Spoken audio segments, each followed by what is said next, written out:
Mesir merupakan salah satu negara yang memiliki peradaban tertua di dunia. Pada tahun 2700 sebelum Masehi, ketika raja-raja pertama mulai membangun makam berbentuk mastaba, yaitu jenis makam kuno di Mesir yang berbentuk bangunan persegi panjang dengan atap datar dan dinding miring ke dalam.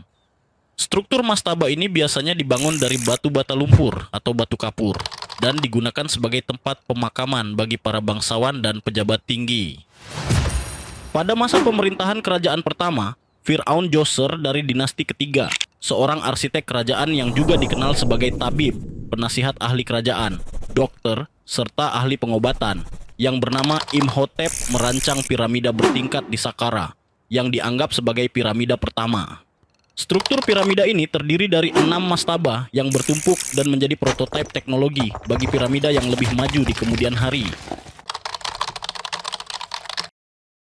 Puncak kejayaan pembangunan piramida terjadi pada periode dinasti keempat, salah satunya yaitu masa Fir'aun Sneferu. Fir'aun Sneferu dari dinasti keempat menunjukkan perkembangan teknik konstruksi pembangunan piramida yang signifikan dengan membangun piramida merah dan piramida bengkok di Dashur. Yang dimana pada piramida bengkok memiliki tinggi 101,1 meter, sedangkan piramida merah memiliki tinggi 104,4 meter. Dengan dimensi panjang pada piramida bengkok yaitu 8,6 meter dan piramida merah yaitu 220 meter. Piramida ini disebut piramida bengkok karena bentuknya yang memiliki dua sudut kemiringan yang berbeda. Pada bagian bawah piramida, sudut kemiringannya lebih curam sekitar 54 derajat, tetapi kemudian pada bagian atas terjadi perubahan menjadi lebih datar dengan sudut sekitar 43 derajat. Sementara piramida merah diberi nama demikian karena warna batu kapur yang digunakan dalam konstruksinya. Awalnya, piramida ini dilapisi dengan batu kapur putih dari Tura, tetapi seiring waktu, lapisan luar tersebut terkikis atau diambil untuk proyek lain, sehingga memperlihatkan inti batu kapur berwarna merah yang berasal dari tambang di daerah lokal. Dan teknik ini mencapai puncaknya dengan dibangunnya Piramida Agung Giza oleh Khufu. Semua piramida, terlepas dari variasi desainnya, pasti memiliki bagian utama yang selalu ada, yaitu ruang makam dan lorong atau koridor. Ruang makam adalah ruangan utama di dalam piramida yang berfungsi sebagai tempat peristirahatan terakhir bagi Fir'aun atau bangsawan yang dimakamkan. Ruangan ini biasanya berisi sarkofagus serta beberapa barang bekal kubur yang dianggap penting untuk kehidupan setelah mati. Lokasi makam yang pertama yaitu dalam piramida, seperti pada piramida Khufu, Giza. Ruang makam terletak di tengah atau bagian atas struktur. Yang kedua yaitu di bawah tanah. Pada beberapa piramida awal seperti piramida Djoser, ruang makam dibuat di bawah permukaan tanah.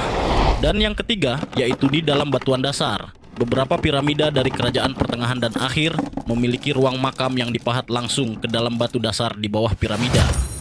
Sementara koridor merupakan jalur yang menghubungkan pintu masuk piramida dengan ruang makam. Lorong-lorong ini dirancang dengan sangat teliti dan memiliki fungsi keagamaan serta simbolik yang kuat. Lorong ini seringkali dibangun dengan kemiringan tertentu dan terkadang sangat sempit, menunjukkan kompleksitas teknik arsitektur Mesir kuno yang luar biasa. Pada lorong tersebut juga terdapat hieroglif yang merupakan kumpulan doa, mantra, yang dipercayai sebagai petunjuk spiritual yang ditulis untuk membantu perjalanan raja menuju kehidupan setelah mati. Fakta uniknya, hieroglif ini tidak hanya mencerminkan kepercayaan religius, tetapi juga berfungsi sebagai bentuk kekuasaan raja yang mengukuhkan status ilahinya bahkan setelah kematian. Sebuah praktik yang menunjukkan bahwa raja dipandang sebagai penghubung antara dunia manusia dan dunia ilahi. Setelah mengalami peningkatan kualitas pada periode ketiga dan keempat, pembangunan piramida mulai mengalami penurunan kualitas pada periode dinasti kelima dan keenam. Struktur piramida yang dibangun setelah era Giza cenderung lebih kecil dan menggunakan batu bata lumpur sebagai bahan utama, membuatnya lebih mudah rusak dibandingkan piramida dari batu kapur. Contoh diantaranya yaitu piramida Userkaf yang dibangun dengan tinggi awal 49 meter dan sekarang menjadi 45 meter dengan basis 73,5 meter.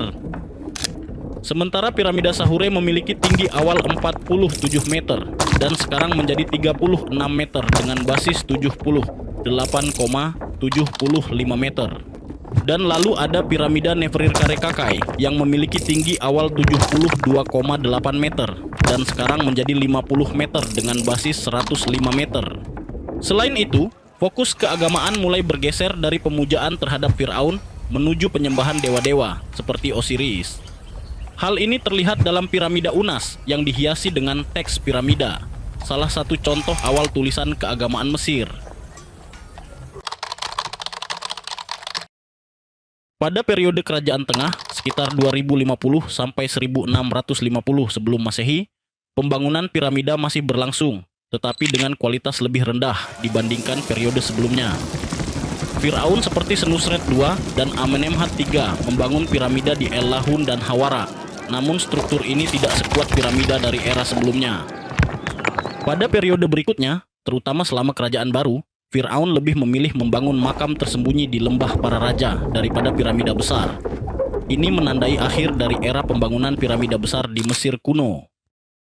Hingga saat ini, ada total 118 piramida yang dibangun pada zaman Firaun dan terus menjadi objek penelitian dan restorasi. Teknologi modern seperti lidar dan pemindaian termal digunakan untuk mengungkap rahasia konstruksi dan ruang tersembunyi di dalam piramida.